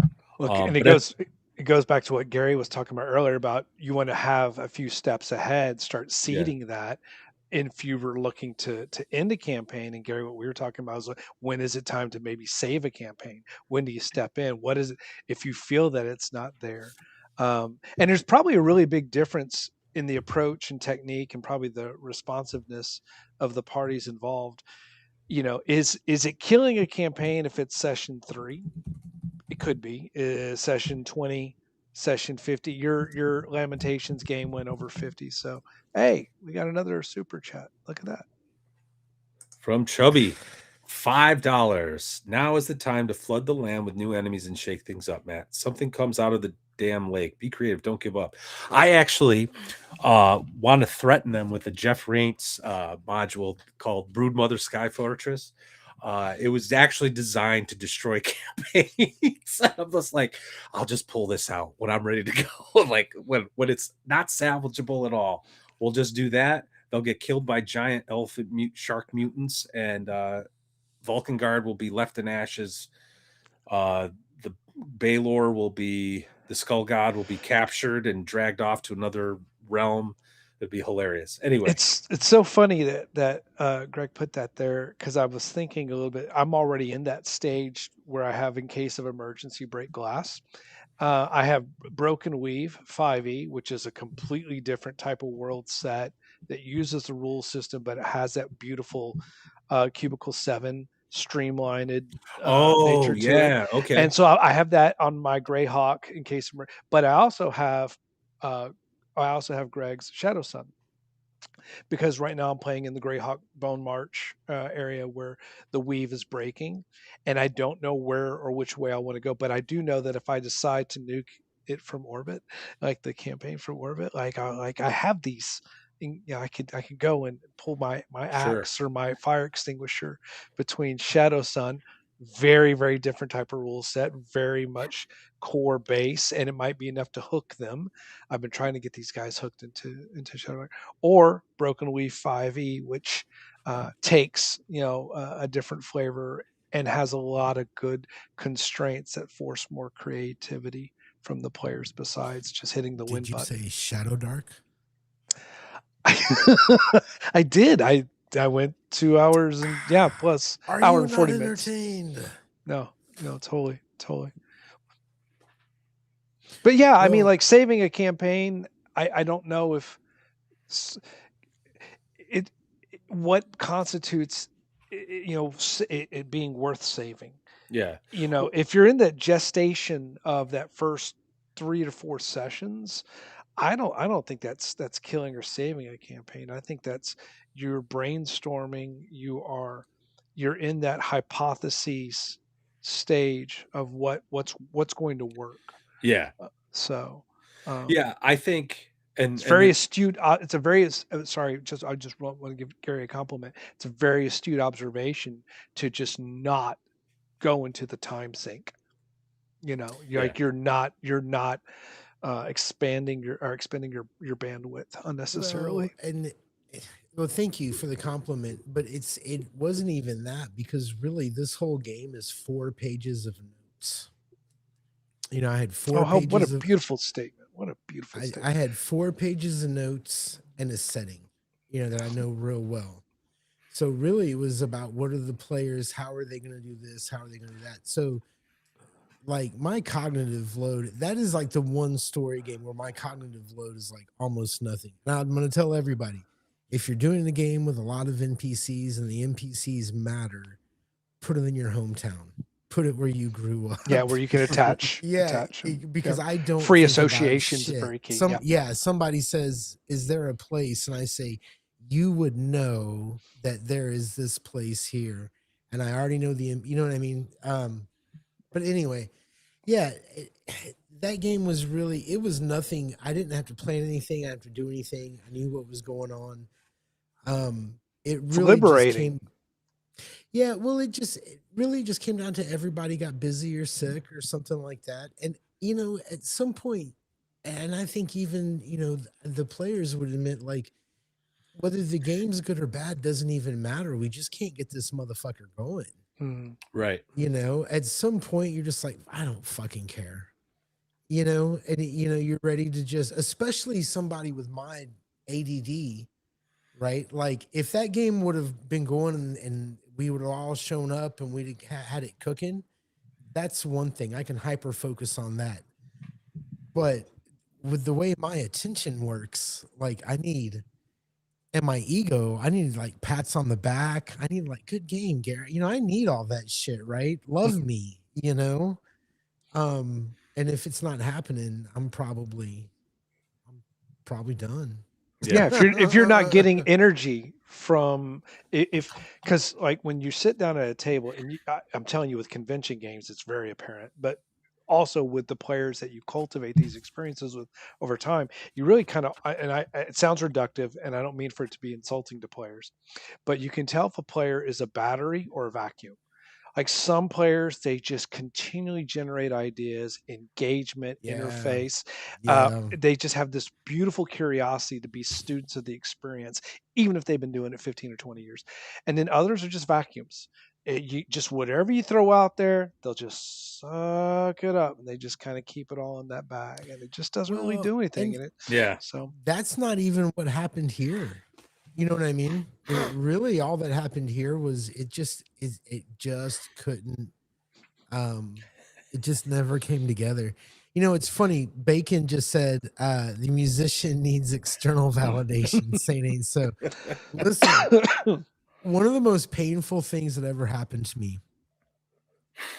I was in a band and we were booked to play this bar that we played. Bless you. Excuse me. We had played this place at any number of times. Like, we knew the bartenders. We had played this place so often. And we show up one night and nobody's there. And we find out that not 5 miles away is the county rodeo. And they're going to have a dance until 2 fucking in the AM. And we know nobody's coming in here.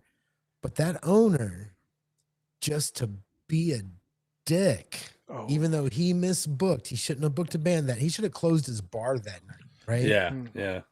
He made us play 3 sets for 3 fucking people. At one point it was 5. You know what I mean? And that's what it feels like. It's horrible. It's so like, oh, this is what, you know, when I grow up, I want to be a guitar player. You're watching the football game on the TV under the bar while you're playing shit, you know. It's horrible. And it's the same way with being a dungeon master. I mean, you do put in a certain amount of creative effort. And if that creative effort is rewarded by the enthusiasm with which your players, return, and it grows, right? Even a little bit of enthusiastic return, sure, right, will excite you a little bit, you know, and it'll get you pumped for the next thing, and that grows on each, you know, that is the explanation for the mosh pit right there, and it just applies to creative endeavors. So if your players are preoccupied or whatever, you're just like, you know what, man, let's move on to something we're excited about. I would rather see a good band than some shitty band in the bar on rodeo night. You know? Yeah, but that's an elegant epiphany there, Gary, because I've been in those situations where I've seen, even if it's a minority of players at the table, there are people that their experience is still relatively new, and I've stuck it out. I've stuck it out for them, and it really it was the right thing to do, and it wound up having a rejuvenative effect because the curmudgeons kind of fell by the wayside, and the group kind of self-filtered, and it wound up just being one of those things where I'm so glad that I was willing to just let it breathe for a little bit, Yeah. session to session, and not everything had to be, white knuckles action or me having to labor over design, and just Jurassic Park, life finds a way. Well, you know if it's gonna happen or not. You know what I mean? Right? Sorry, what's that? Show needs to start 30 minutes earlier.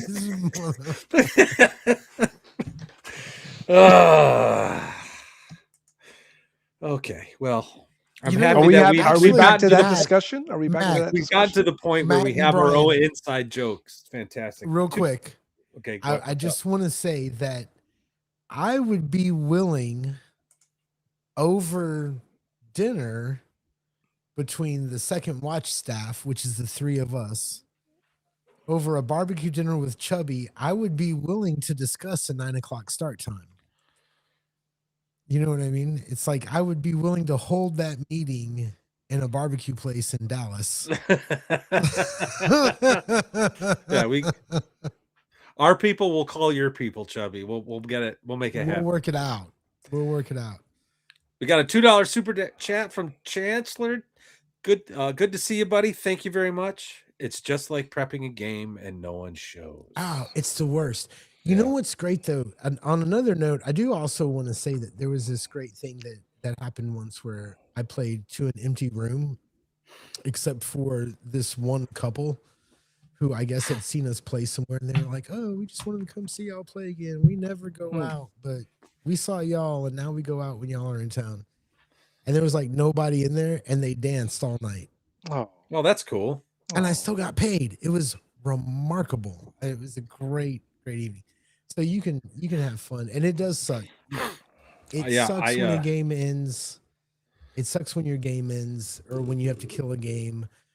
But at the same time, sometimes it's got to be done. Yeah, I just on Chance's point there. I actually a couple of years ago I went to the smaller gaming store around the corner from me, Just Games, on RPG Day.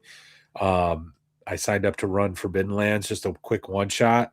I had characters prepped, pre-gens. I had a map, and I had a couple visual aids and all that stuff. I sat down and I watched people filter in, and they went to every other table except mine, and I'm just sitting there. And I'm like, son of a bitch. Oh well, I liked my game. But oh. I think I was the only one running Forbidden Lands. Everybody else was like it was more.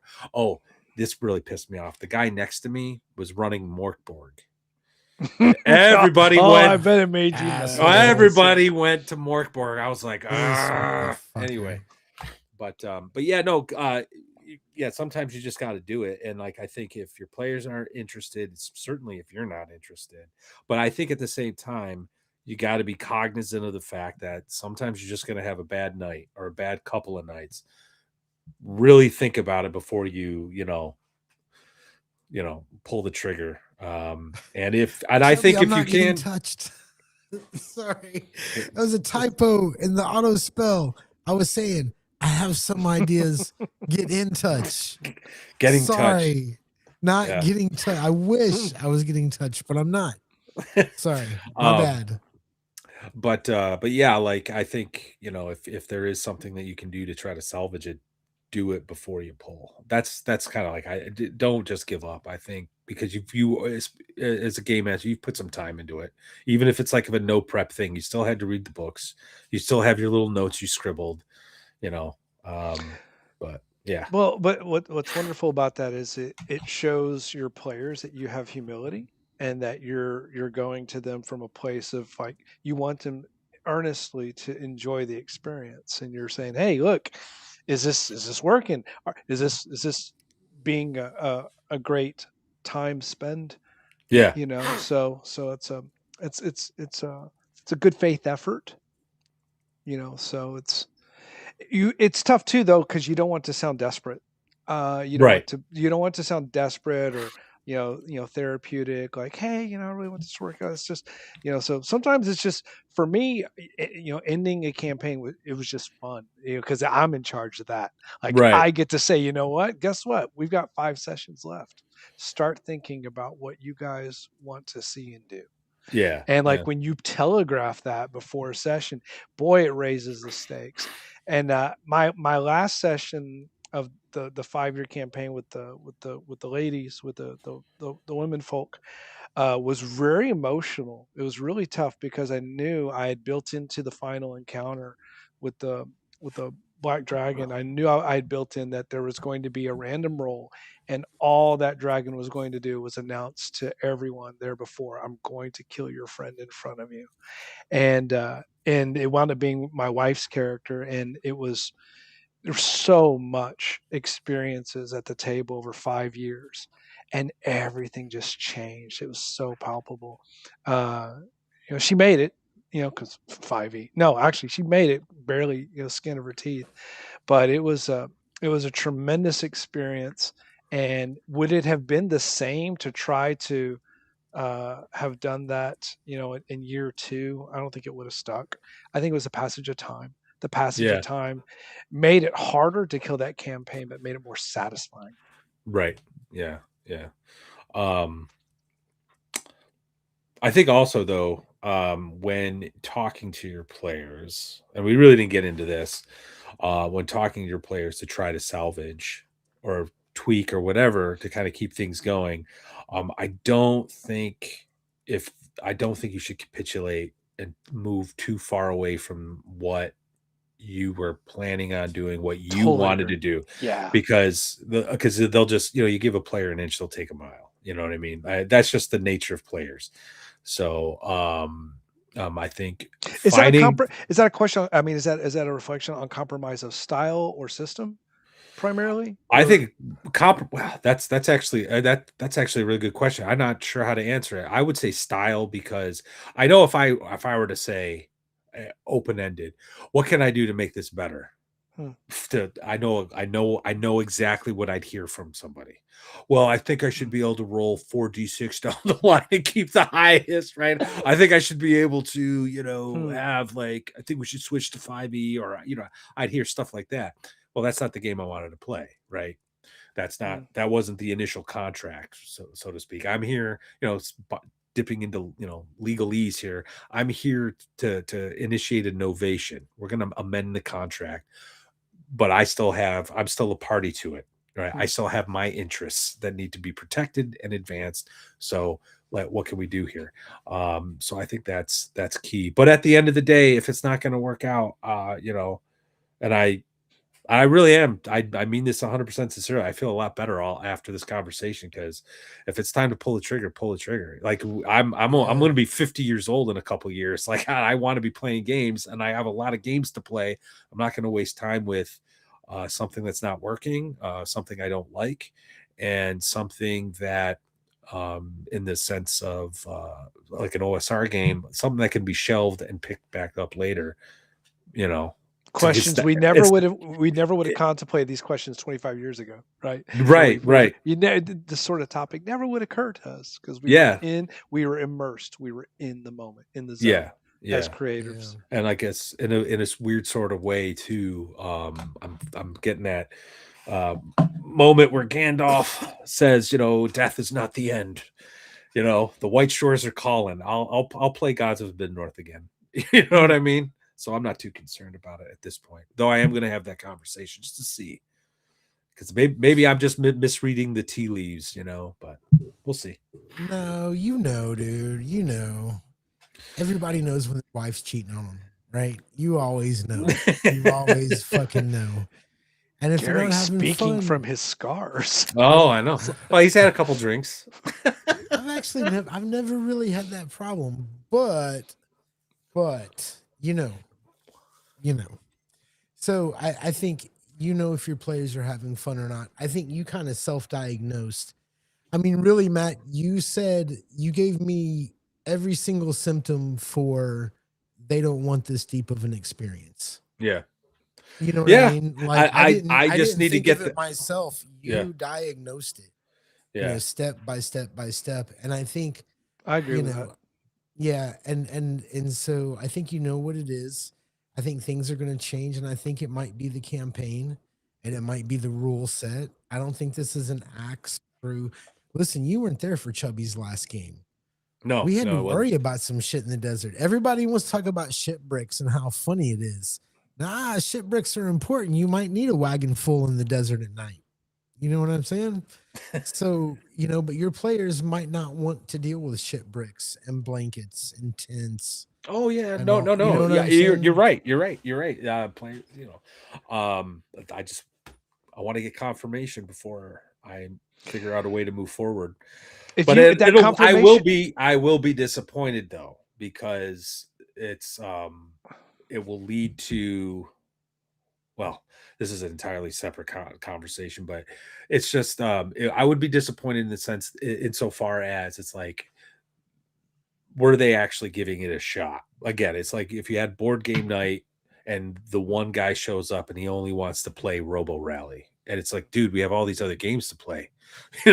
Nope, we're only going to play Robo Rally. It's like, I played 5e for 7 years. I'm done. I don't ever want to play it again. You know so what I there's mean? but that's your framework probably for the dialogue. Is it system, setting, situation, or style? Yeah, Like it's going to probably be one of those answers. Right. You're right. You're absolutely right. Yeah. But for the player next to them, shoulder to shoulder, it's maybe going to be a different answer. So then it's like, well, what's the majority consensus? Where are we going? So Yeah. And I also think that, I think your players, some of those players are from your 5e days, Yeah. and they might be missing like the story, and I think where OSR sort of replaces that is with like the little background. You get a little bit of background, you get a little bit of where you're from, you know what I mean?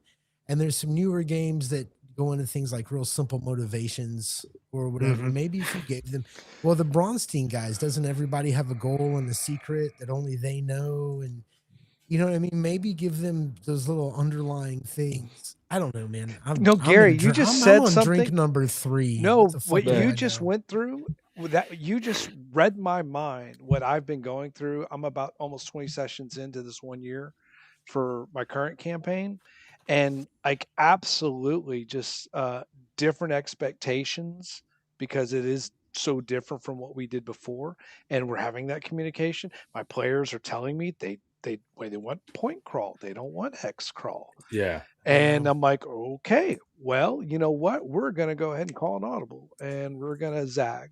And they're so excited. And I get excited when they get excited. So, but that's a me thing, I guess. Well, Word. I don't know if, I mean, this is my specific situation. I mean, Gary, that's a good point, but I don't know if that apply in my situation because these are the same guys who, they will, argue over rulings and all that stuff too. So like if I start telling them, well, your character, has this kind of thing going on and here's your new mission or whatever, I don't know if that'll fly. It might, like I said, I got to have a conversation to confirm a few things.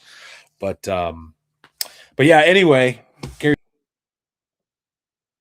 Matt's just futzing gotta out. use the bathroom, It's it. and It is. it's Matt, you futzed out we're for at a the little 2 hour. while. Yeah. We're at the Mac, 2-hour mark, and I've got to Yeah. pee. So we I gotta literally just said that. go. I literally just said that. I guess that was during while Yeah, I was but futzing your out. internet, you should check into it. Maybe I don't know. I don't know. Maybe how the He's so tables salty. have Feels turned. good. he's so doesn't it? salty. He's so salty about it. Anyway, all right. Well, anyway, chat's been great. We really appreciate all the super chats. Great conversation. Oh fuck! Oh, we we're missed another gonna. one. He did that just so you can't go to the restroom. Fuck, dude. All right.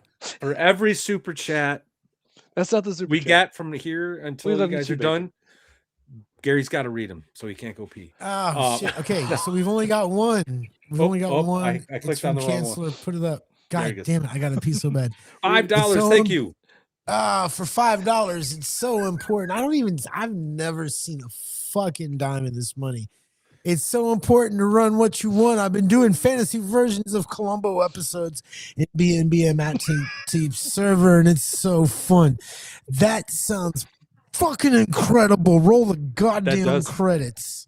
All right, guys, thank you very much. But as you know, our watch has ended. Take care, everyone. Good night, everyone. Oh, Good night. shit. Motherfucking.